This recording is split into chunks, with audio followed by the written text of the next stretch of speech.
Seorang raja memiliki banyak gajah dalam tentara perangnya. Ada seekor gajah yang sangat kuat, sangat patuh, dan sangat terampil, serta memiliki keterampilan perang terbaik. Dalam banyak pertempuran, dia dikirim ke medan perang, tidak pernah kembali kecuali dalam kemenangan. Dia adalah gajah kesayangan sang raja dari ratusan bahkan dari ribuan gajah lainnya. Sang gajah selalu berperang bersama sang raja, penguasa di wilayah barat tersebut. Waktu berjalan terus dan sang gajah semakin tua, sehingga baginda raja tidak lagi mengirimkannya ke medan perang. Tetapi gajah tersebut tetap menjadi bagian dari tim sang raja. Karena setiap saat ketika sang raja melihat gajah tersebut, dia menjadi senang, menjadi bahagia. Sang gajah tetap mendapatkan perhatian serta fasilitas utama dari sang raja. Suatu hari, sang gajah berjalan menuju tepi danau untuk minum. Ketika dekat bibir danau, sang gajah kakinya terjebak di lumpur di tepi danau. Setiap gerakannya bukan membawanya naik, namun semakin tenggelam perlahan.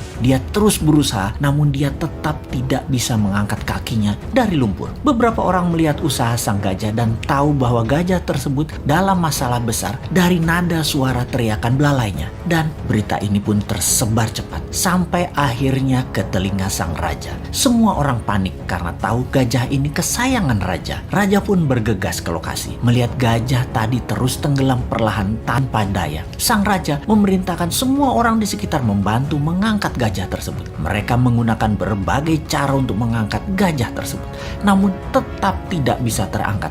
Ini bukan makhluk kecil, ini gajah yang besar. Dalam kegelisahan dan kepanikan raja serta orang sekitarnya, datanglah mantan Perdana Menteri penasehat sang raja dulu. Dia memahami situasi saat itu. Dia menatap sang gajah, kemudian menatap sang raja sambil mengatakan, "Baginda, mainkan genderang perang segera saat ini di sekitar danau. Mainkan dengan keras dan semangat." Raja pun terkejut dengan saran itu, namun dia perintahkan hal itu untuk dilaksanakan. Tak lama kemudian, genderang perang dimainkan, memainkan musik perang. Ajaib, mata sang gajah tua tadi berubah menajam. Tubuhnya mulai bergerak-gerak. Ada perubahan dari perilaku sang gajah kemudian. Sang gajah perlahan mulai bangkit dan tanpa bantuan siapapun, sang gajah perlahan menarik dirinya melawan sedotan lumpur dan bergerak naik serta kemudian berdiri. Semua orang terkejut, tak terkecuali sang raja. Ternyata bukan karena kekurangan atau kelemahan kemampuan fisik yang terjadi pada gajah tersebut. Yang dibutuhkan hanya suntikan semangat dari dalam. Dan ketika hal itu didapati,